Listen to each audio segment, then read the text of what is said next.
पार्व पर्यूषण प्यारा जग को जगाने आया। पार्व पर्यूषण प्यारा जग को जगाने आया। सत्य संदेश मनोहर सबको सुनाने आया। सत्य संदेश मनोहर सबको सुनाने आया। गफलत को दूर हटाना, पापों से भय तुम खाना। गफलत को दूर हटाना, पापों से भय तुम खाकर। वीर का यह फरमाना याद दिलाने आया। वीर का यह फरमाना याद दिलाने आया। पार्व पर्यूषण प्यारा जग को जगाने आया। क्रोध मान तजना, लालच अज्ञान तजना। क्रोध मान तजना, लालच अज्ञान तजना। चुगली की बान तजना, सबको सिखाने आया। चुगली की बान तजना, सबको सिखाने आया।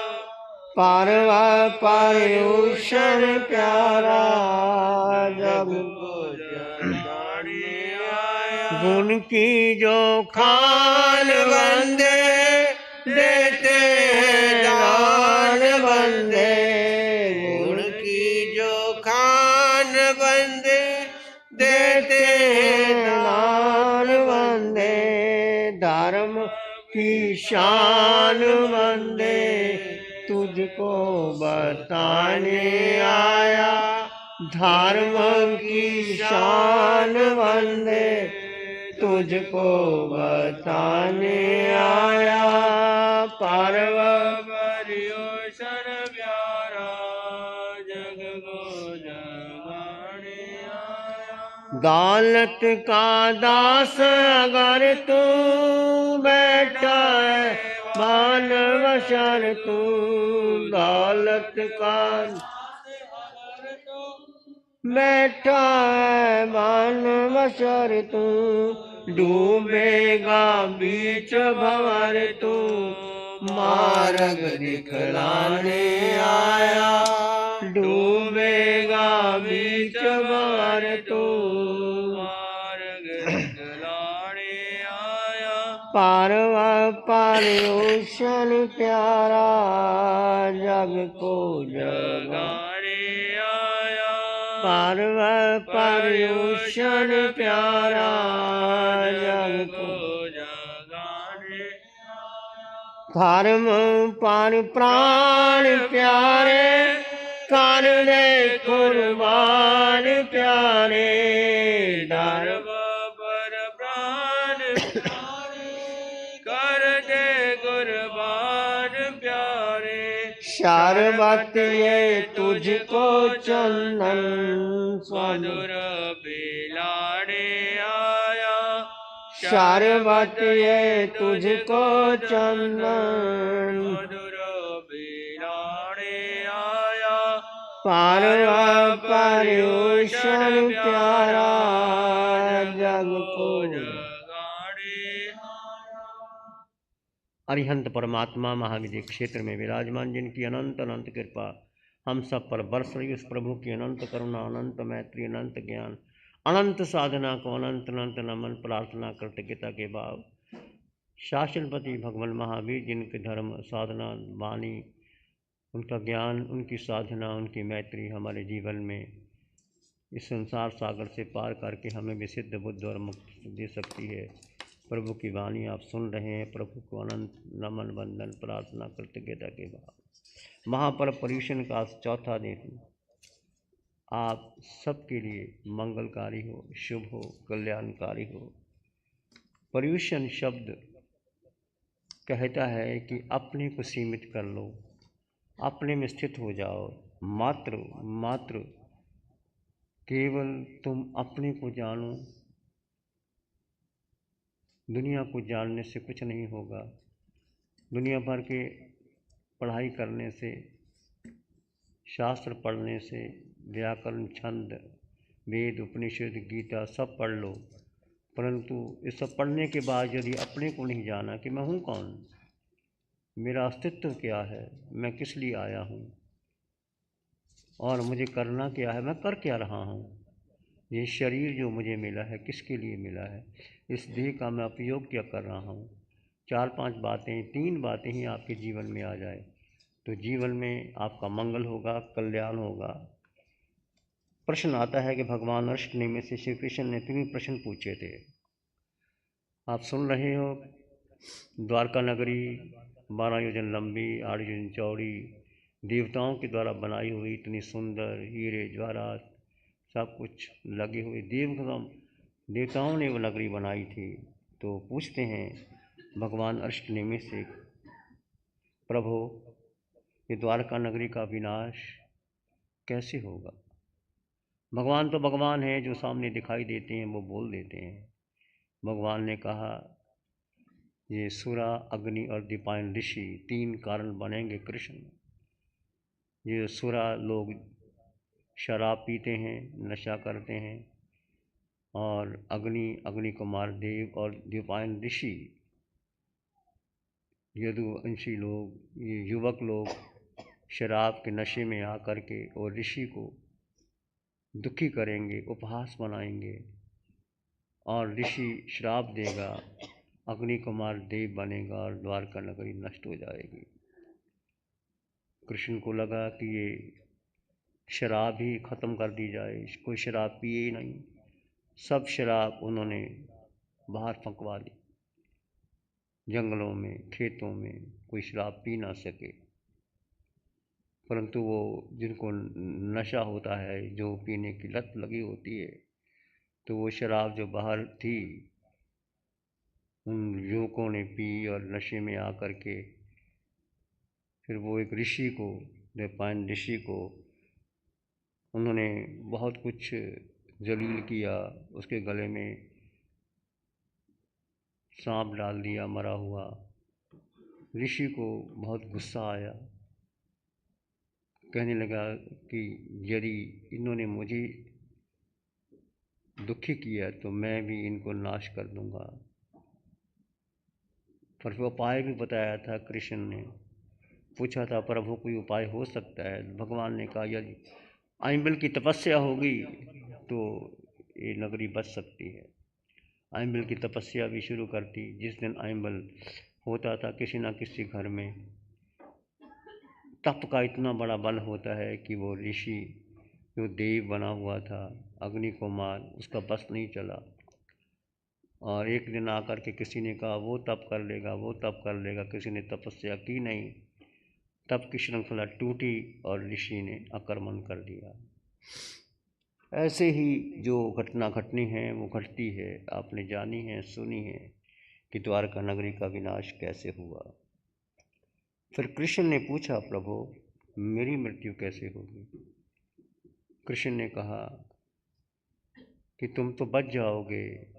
बाहर आते आते रथ को खींचते खींचते जैसे ही तुम्हारे माता पिता आएंगे, दरवाज़ा टूट जाएगा, तुम निकल जाओगे और जंगल में जाते हुए जरासंध आपके निशाना लगाएगा और ऐसी मौत हो जाएगी। मैं कहाँ जाऊँगा प्रभु, पाताल में जाओगे। बहुत पीड़ा हुई, दुख हुई। भगवान ने कहा तो कोई उपाय है। भगवान ने कहा उपाय यही है कि तुम जो कुछ किया है वो तो भुगतान करना ही पड़ेगा, परंतु अभी भी समय है, चेत जाओ। तो कृष्ण ने क्या किया कि जब मृत्यु निश्चित है तो मृत्यु और उसके बीच की जो समय की दूरी को कैसे कम किया जाए। फिर जब कृष्ण जाते हैं भगवान के पास, तो भगवान वासुदेव के वो कहते हैं कि द्वारका नगरी के विषय में जब पता लगा कि चारों ओर सूचना दें कृष्ण की ये 12 योजन लंबी 9 योजन चौड़ी द्वारका नगरी सुरा अग्नि द्वैपायन ऋषि के हाथों से विनाश होगा। द्वारका नगरी का कोई भी निवासी राजा, कृष्ण ने घोषणा की, कोई भी निवासी राजा, युवराज, श्रेष्ठी, देवी, रानी कोई दीक्षा लेना चाहते हैं तो कृष्ण वसुदेव की ओर से मुंडित परिचित होने की आज्ञा है। किसी के पीछे यदि कोई उसका संबंधी निश्चित नहीं होगा, निराश्रित होगा, तो उसकी रक्षा, उसकी आजीविका कृष्ण स्वयं अपने राज्य भंडार से करेंगे। इसके अतिरिक्त दीक्षा देने वालों के दीक्षा संस्कार कृष्ण वासुदेव सम्मानपूर्वक समारोह के साथ स्वीकार करेंगे।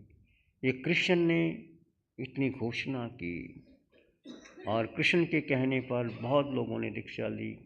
कृष्ण की रानियों ने, बेटों ने, बहुतों ने दीक्षा ली। जिसने कहा कृष्ण ने इनकार नहीं किया। उनकी रानी पद्मावती और जो उनको अंतर्मन से चाहती थी, हृदय का से उनको स्नेह करती थी, कृष्ण ने कहा तो कृष्ण ने उनको दीक्षा की आज्ञा दी। ये बहुत बड़ा लाभ किसने लिया? कृष्ण ने तीर्थंकर गोत्र का बंद कर लिया आज्ञा दे करके दीक्षा का। तो किसी अच्छा कार्य हो, तुम्हारे घर में कोई बेटा दीक्षा लेना चाहता है, हम आमतौर पर देखते हैं कोई दीक्षा लेना चाहता है तो कोई घर वाले देते ही नहीं। बहुत परीक्षाएं होती हैं, बहुत संकट से गुजारा जाता है। कोई कोई लोगों को ऐसी भाग्यशाली माता पिता होते हैं जो स्वयं दीक्षा देते हैं और करवाते हैं। तो कृष्ण ने इतना बड़ा लाभ लिया।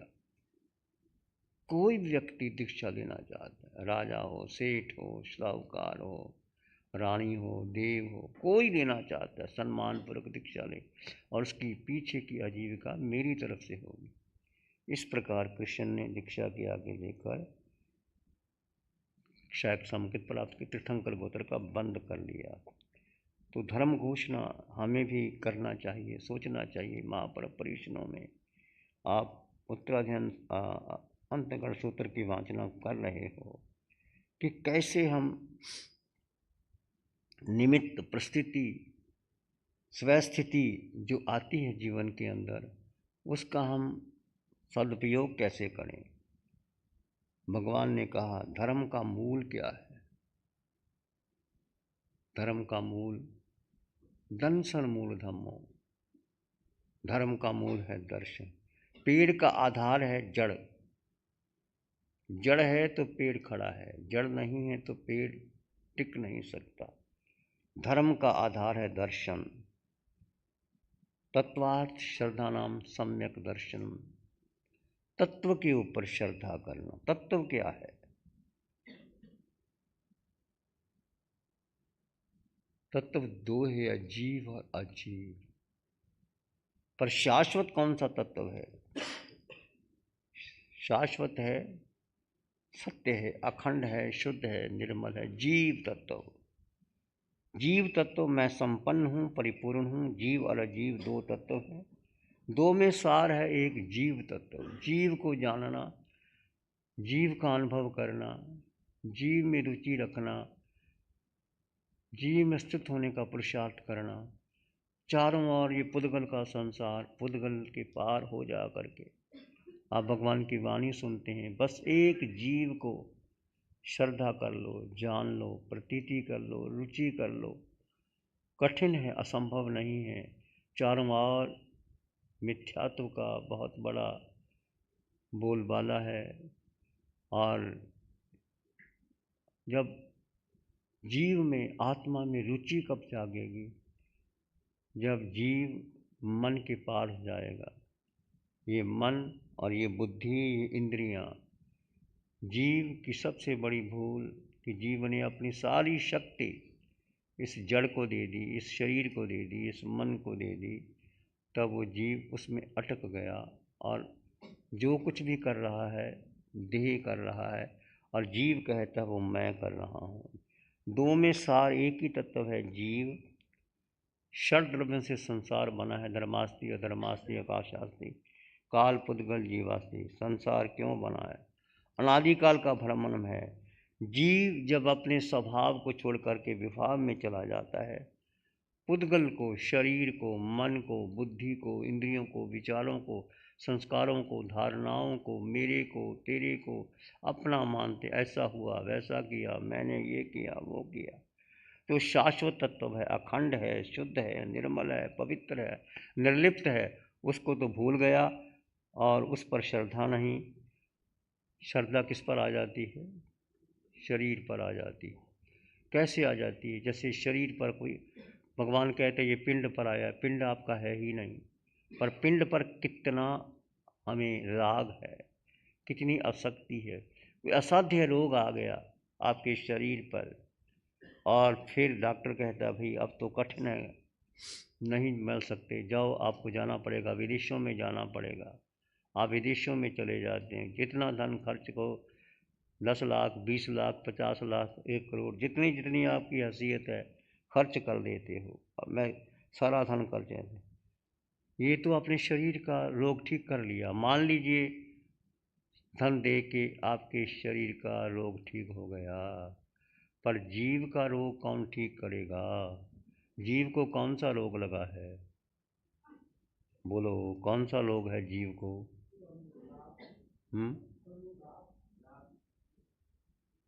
जीव को कर्म का रोग लगा है।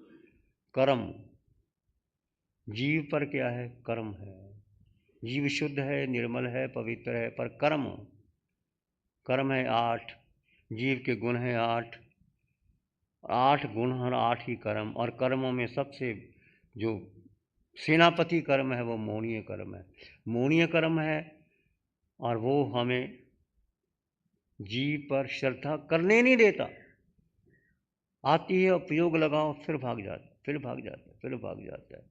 जैसे आपने शरीर पर कोई रोग आ गया, आपके पास धन है, आपके पास हॉस्पिटल है, आपके पास रास्ता है, मान लो किसी कारण से आपका रोग ठीक भी हो जाता है, पर शरीर तो नश्वर है, शरीर तो नष्ट होगा, जाएगा। जीव पर जो कर्म रोग लगा है, तो 4 गति की यात्रा जो जीव कर रहा है, जीव को कर्म रोग है। कर्म मुक्ति करने के लिए कि हम सोचें कि हम कर्म, कार्मन शरीर, 3 शरीर हमारे पास है, उदारिक, तेजस और कार्मान। उदारक ये शरीर हाड़ मांस रक्त के ये शरीर, चाहे स्त्री का है पुरुष का है। देवताओं का शरीर है वो वक्र होता है, उदारक नहीं होता। और कार्मान शरीर उनके भी होता है, नरक का भी वक्र होता है, कार्मान नहीं होता। कार्मान शरीर क्या हम उसको बढ़ा रहे हैं या कम कर रहे हैं, इसका हमें इसके ऊपर ध्यान रखना चाहिए। कर्म कैसे कम करें? कर्म कम करने के लिए एक ही है कि हम अपने को जानें, अपने को समझें, अपनी स्थिति को समझें, जीव में ठहरने का पुरुषार्थ करें। जैसे जैसे जीव अपने में ठहरने का पुरुषार्थ करेगा, श्रद्धा करेगा, प्रतीति करेगा, रुचि करेगा, तो वो आगे बढ़ जाते। भगवान महावीर से गंधर्व से प्रश्न किया, प्रभु कर्म कैसे हम मुक्त हो सकते हैं? कर्म करने के लिए कौन सा धर्म करें, कौन सा शास्त्र पढ़ें, कौन सा पुस्तक पढ़ें, कौन सा गुरु के पास जाएं, क्या करें प्रभु? ये प्रश्न गंधर्व गौतम ने भगवान से पूछा। तो भगवान ने क्या उत्तर दिया उसको? भगवान ने एक ही किया कि कोई भी पुस्तक पढ़ने से पहले, शास्त्र पढ़ने से पहले, धर्म करने से पहले, गुरु के पास जाने से पहले तुम अपने को देख, अपने भीतर, अपने अंतर मन से टटोल कि तुम्हारा मन कैसा है, तुम कैसे हो, तुम्हारा हृदय निर्मल है, शुद्ध है, पवित्र है। तो कोई भी ग्रंथ पढ़ोगे, कोई पुस्तक पढ़ोगे, कोई गीता पढ़ोगे, कोई गुरु के पास जाओगे, किसी स्थान पे चले जाओगे, तो आपको कुछ ना कुछ मिलता ही चला जाएगा, आगे बढ़ता चला जाएगा।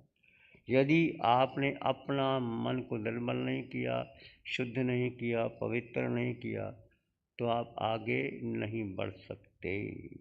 इसलिए भगवान ने कहा क्या करना, निर्मल मन के लिए सत्य का दर्शन, जीव का श्रद्धा सत्य पे होना, जीव जीव में स्थित रहे। बस जीव जीव में स्थित हो गया तो सारे कर्म स्वतः ही करते चले जाएंगे। रामचंद्र मानस में भी कहा है, निर्मल मन जन सो मोहि पावा, निर्मल मन जन सो मोहि पावा, मोहि कपट छल छिद्र न भावा, मोहि कपट छल छिद्र न, निर्मल मन जन सो मोहि पावा, निर्मल मन जन सो मोहि पावा, मोहि कपट छल छिद्र न भावा, मोहि कपट छल छिद्र न भावा। भगवान कहते हैं कि जिसका मन निर्मल है, निर्मल मन जन सो मोहि पावा, जिसका मन निर्मल है, शुद्ध है, पवित्र है, सत्य है, वो मुझे भाता है। जिसका मन कपट है, छल छिद्र से युक्त है, वो हमें नहीं भाता। ये रामायण में सुंदर रामचरित्र में भी ऐसा लिखा है। सभी धर्म ग्रंथ एक ही बात कहते हैं कि जीव पर, स्वयं पर अपने को जानो कि तुम हो कौन, तुम्हारा अस्तित्व क्या है, तुम्हें करने क्या चाहते हो। सम्यक दर्शन एक व्यवहार सम्यक दर्शन, एक निश्चय सम्यक दर्शन, सम्यक सत्य का दर्शन जो शुद्ध है, पवित्र है, निर्मल है, अखंड है, शाश्वत है, जिसको कोई परिवर्तन नहीं कर सकता, वो है शाश्वत। और व्यवहार की दृष्टि से भी यदि हम संसार में रहते हैं, व्यवहार का पालन करते हैं, तो अरिहंतो महदेवो जाव जीवं सुसाहुनो गुरुनो, जिन पनत्तं तत्तं ईसमत्तं में गय्यं। अरिहंत महदेवो, अरिहंत मेरे देव हैं, जो देव हैं, जो परमात्मा कहो, देव कहो, वो अरिहंत। वर्तमान में महाविजय क्षेत्र में विराजमान श्रीमंद्र स्वामी भगवान अरिहंतो महदेव, जाव जीवं सुसाहुनो गुरुनो, वो गुरु जो जीवन पर्यंत उनके मार्ग पर चलते हैं, अरिहंत के मार्ग पर चलते हैं, वो गुरु। जिन पनत्तं तत्तं ईसमत्तं में गय्यम, और उनके द्वारा बताया हुआ जो मार्ग है, उस मार्ग पर जो चलने वाले हैं, वो हमारा देव, गुरु और धर्म, तीन की बात यहाँ कही गई है कि आप अरिहंत को देव मानो और अरिहंत के बताए हुए मार्ग पर चलो, और उनका जो बताया हुआ धर्म है उसको स्वीकार करो। देव, गुरु और धर्म, इसको स्वीकार करने के लिए जो दर्शन है, सम्यक दर्शन, जो वस्तु जैसी है उसको जैसी जानना, देखना, अनुभव करना। जीव का स्वभाव मात्र दृष्टा है, परंतु जीव जब विभाव में चला जाता है, फिर वो कर्ता भोक्ता में आ जाता है, फिर वो सारे दोष लग जाते हैं। स्वभाव में आया है तो कर्मों की नजर है, विभाव में आया तो कर्मों का बंधन ही बंधन है। हमें स्वभाव में नहीं रहना है, विभाव को नहीं आने देना। विभाव आपके जीवन में आए, स्वभाव हमेशा आपके पास बना रहे। इसलिए आप एक प्रयोग करके देखिए जीवन के अंदर कि आप स्वभाव में हैं कि विभाव में हैं, आप किसी के बारे में क्या सोचते हैं। तुम ज़रा प्रयोग करके देखो, XYZ कोई भी एक आदमी है, उसको उसके बारे में तुम चाहो तो वो सज्जन भी हो सकता है, चाहो दुर्जन भी हो सकता है, वो चाहो महात्मा भी हो सकता है, वो चाहो संसार भी हो सकता है, वो पापी भी हो सकता है, वो सज्जन भी हो सकता है। तुम जैसा जिसके बारे सोचना चाहो, तुम ज़रा प्रयोग करके दो अपने जीवन के अंदर। XYZ कोई भी व्यक्ति एकांत में बैठ करके सोचो, उस व्यक्ति के बारे में मैंने सोचना, तो आपको उसके बारे में पूरी जानकारी मिल जाएगी। ऐसा ही एक प्रयोग किया, एक सूफी फ़कीर थे, उनको जुनैद रात को सपना आया कि एक देव उसके सामने आके खड़े हैं कि जुनैद पूछ, तू क्या पूछना चाहता है मेरे से। जुनैद ने कहा कि देव आ गए, चलो क्या पूछूं। कि देव, अच्छा ये बताओ कि पड़ोसी वो कैसा है, सबसे सज्जन आदमी कौन है इस गांव के अंदर। तो देव ने कहा तेरा पड़ोसी सबसे सज्जन आदमी है। उसको लगा पड़ोसी सबसे सज्जन आदमी है, मैं तो समझता था ये दुर्जन आदमी है, इसने कह दिया सज्जन आदमी। अब इनकार भी नहीं कर सकता। उसके मन में ये भी ख्याल आया कि मेरे बारे में बोल देंगे शायद देव, या मेरे गुरु के बारे में बोल देंगे, या मेरे बारे में बोल देंगे कि तुम ऐसे थे ऐसे थे ऐसे थे। चला गया। दूसरे दिन फिर उसने स्वप्न में आया। स्वप्न में आकर के फिर वो देव आया। उसने पूछा अच्छा ये बताओ कि मेरे गांव में दुर्जन व्यक्ति कौन है। देव ने कहा दुर्जन व्यक्ति भी तेरा पड़ोसी। उसने कहा पड़ोसी, हाँ। देव ने कहा देखो ये अपनी अपनी दृष्टि की बात है, सज्जन और दुर्जन कुछ भी नहीं। जिसको तुम जैसा जानना चाहते हो, देखना चाहते हो, वो अपने अपने हिसाब से देख सकते हो। तुम्हारा पड़ोसी ही सज्जन है, तुम्हारा पड़ोसी ही दुर्जन है। अब उसने सोचा कैसे परीक्षा की जाए। अब वो फकीर था, अपने बगीचे में काम कर रहा था और उसकी खुरपी थी। वो चलाते चलाते वो भूल गया कहीं, और बाहर आके देखा तो वही पड़ोसी उसके सामने। उसने सोचा कि इसने ही मेरी खुरपी चलाई होगी। अब उसको पीछे लग गया, उसके पीछे देखते देखते एक दिन देखा, 2 दिन देखा, वो जा रहा है। देखा कि इसकी चाल चोर जैसी लगती है, जैसे वो भयभीत हुआ है। वो मेरे सामने आ नहीं रहा। 1 दिन, 2 दिन, 3 दिन, 4 दिन, 5 दिन, जैसे जैसे वो सोचता है कि यही चोर है। देव ने कहा था इसने ही चोरी की है, और ऐसे ही चलता है जैसे कि चोर चलते हैं, ऐसे ही वो आंख बचा के चलता है। 4-5 दिन बीत के इसको पक्का भरोसा हो गया यही चोर है। 5 दिन बीतने के बाद दोबारा वो बगीचे में गया। किसी काम के लिए वो गया नहीं था। 5 दिन बगीचे में गया तो जाकर के देखा कि खुरपी तो वहीं पड़ी हुई है। खुरपी तो किसी ने ली नहीं, वो अपने आप ही छोड़ गया वहाँ खुरपी को, और खुरपी वहाँ पड़ी हुई है। तो उसने सोचा मैं उसको चोर समझ रहा था, खुरपी तो यहाँ पड़ी हुई है, खुरपी उसने ली नहीं। अब उसकी धारणा बदल गई। धारणा उसी व्यक्ति को वो देखता है, ये चोर तो नहीं हो सकता, ये तो साधु आदमी है, सज्जन आदमी है। उसकी चाल मस्त जैसी चाल, उसकी आंखें बच्चों जैसी आंखें, उसका चेहरा निर्मल चेहरा, उसकी चाल ढाल बिल्कुल ठीक। 1 दिन देखा, 2 दिन देखा, 3 दिन देखा, 4 दिन देखा। उसने कहा कि मैं कितना नालायक, उसको चोर समझ बैठा एक खुरपी के कारण। और खुरपी मेरी ही गलती के कारण मैंने भूल गया, और 5 दिन के बाद मैं बगीचे में आया तो खुरपी मिल गई। मैं नाहक उसको चोर समझा, वो तो है ही नहीं चोर, वो तो सज्जन आदमी है। अब उसको ख्याल आ गया कि सारी भ्रांति मेरी ही है। एक प्रयोग किया उसने अपने जीवन के अंदर, बहुत सत्य प्रतीत होता है। तुम्हारी ज़िंदगी में भी कभी कभी अफसोस है, परिवार में, संघ में, समाज में आपने किसी की एक धारणा बना ली हो कि वो व्यक्ति ऐसा है तो आपको ऐसा ही दिखाई देगा।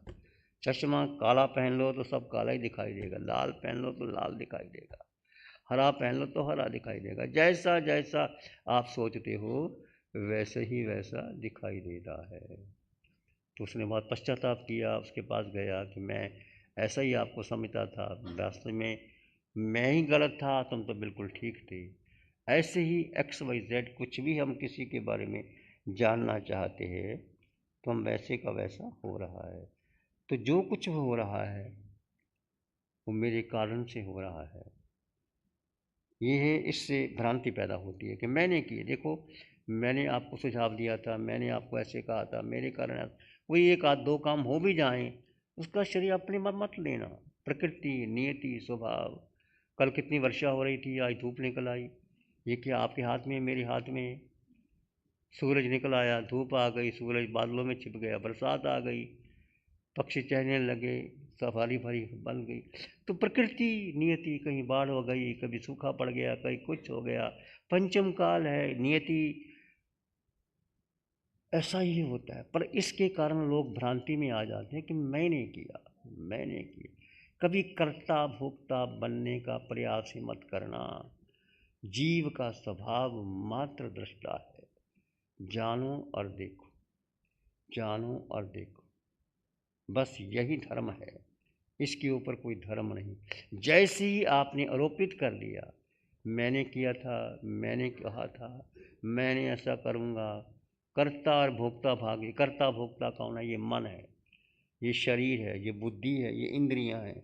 शरीर, मन, बुद्धि, इंद्रियों के द्वारा तुम नज़दीक में आ जाते हो तो कर्मों का बंधन होता है। कर्मों का बंधन नहीं करना, कर्मों की नजरा करनी है, अपने स्वभाव में स्थित रहना है। आपने देखा, द्रोणाचार्य ने दुर्योधन और युधिष्ठिर को दोनों को भेजा कि जाओ नगर में देख के आओ कौन कौन सज्जन है और कौन कौन दुर्जन है। दुर्योधन भी गया और युधिष्ठिर भी गया।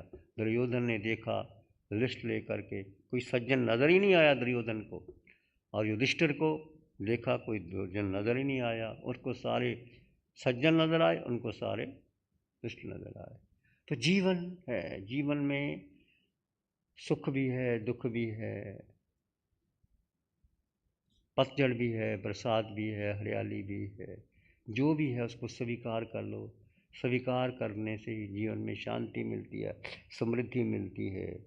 ऐसे ही एक 2000 वर्ष पहले आचार्य अमित गति ने एक ग्रंथ लिखा है। उसमें एक मुनि का वर्णन आता है। आपने बहुत बार सुना होगा।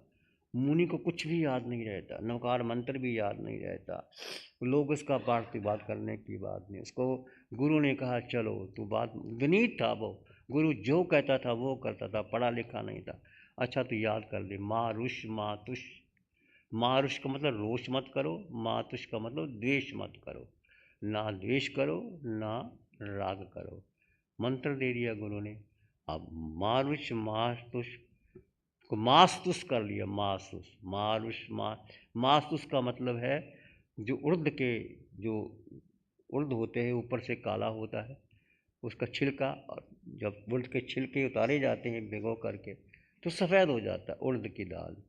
तो उसने देखा, मास्तुस मास्तुस मास्तुस, रस्ते रस्ते, जैसे उर्द के ऊपर का छिलका काला होता है और नीचे सफ़ेद होता है। आत्मा जब कषाय में आ जाती है, क्रोध मान माया लोभ में आ जाती है, और वे फिर वो विलीन हो जाती है, स्वभाव में आ जाती है, और स्वभाव में आ जाए तो वो शुद्ध हो जाती है, निर्मल हो जाती है।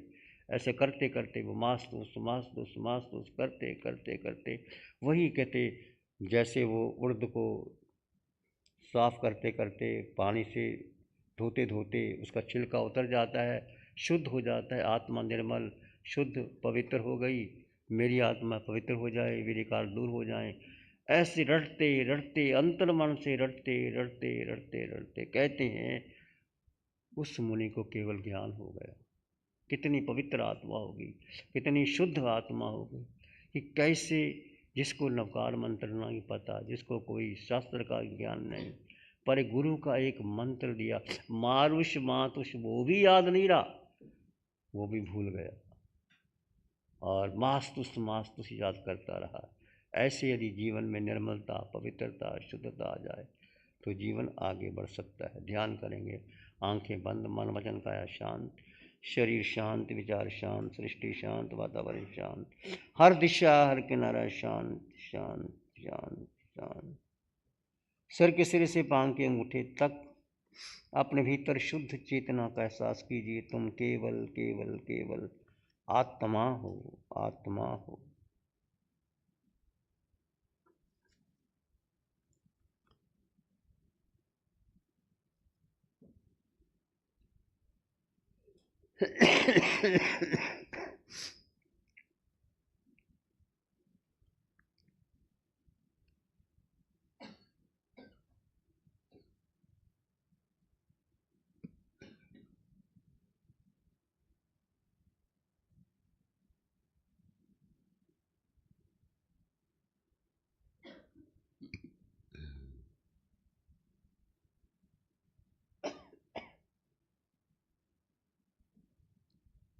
इस आकार में निराकार आत्मा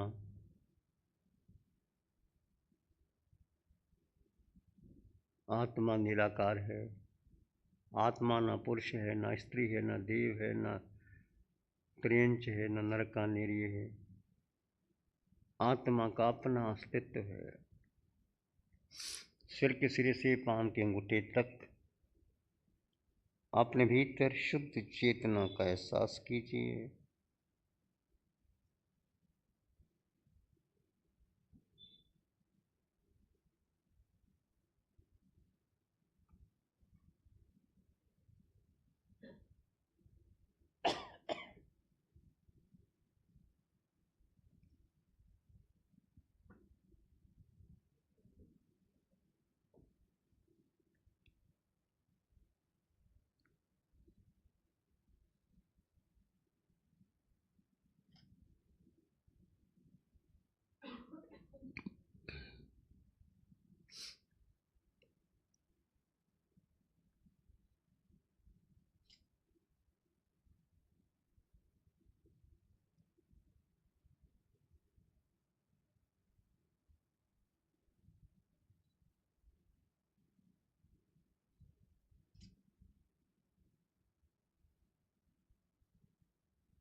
मन के पार, बुद्धि के पार, इंद्रियों के पार मैं जीव तत्व हूँ, संपन्न हूँ, परिपूर्ण हूँ, शुद्ध हूँ, सत्य हूँ।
अपने भीतर मंगल का भाव लाएं।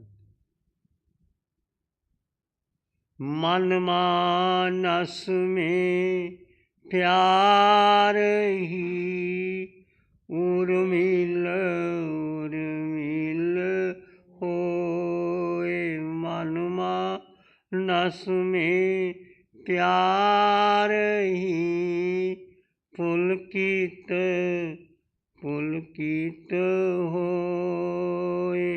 रोम रोम से ध्वनि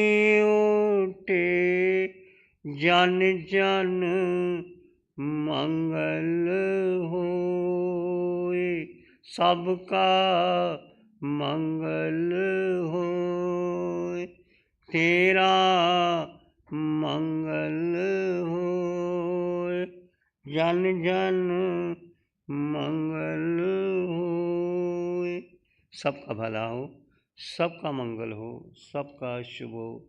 इसी में एक लंबा गहरा सांस लें, अरिहंत परमात्मा के चरणों में अनंत कृतज्ञता ज्ञापित करें। एक और लंबा गहरा सांस, अरिहंत परमात्मा के चरणों में नमन और वंदन। दोनों हाथों को आंखों पे ले जाएं, हल्का सा स्पर्श, धीरे से आंखें खोल सकते हैं। नमो अरिहंतानंग, नमो सिद्धानंग, नमो आयर्यानंग, नमो विजयानंग, नमो लोए सब साहुनंग, धम्मो मंगल मुखीठम अहिंसा संयमो तवो देवावित्तं नमं संति जस धम्मे श्यामन। श्री चत्तारी मंगलम, अरहंता मंगलम, सिद्धा मंगलम, साहु मंगलम, केवली पाणत्तो धम्मो मंगलम। चत्तारी लोग उत्तमा, अरहंता लोग उत्तमा, सिद्धा लोग उत्तमा, साहु लोग उत्तमा, केवली पाणत्तो धम्मो लोग उत्तम। चत्तारी शरणं पवज्जामि, अरहंते शरणं पवज्जामि, सिद्धे शरणं पवज्जामि, साहु शरणं पवज्जामि, केवली पाणत्तं धम्मं शरणं पवज्जामि। चारे शरण दुख हरण जगत में, और न शरण कोई होगा। जो भव्य प्राणी करे आराधन, उसका जर अमर पद होगा, उसका सदा ही मंगल होगा। आचार्य भगवान ने आप और हम सभी को जिनवाणी का पान कराया। आप और हम सभी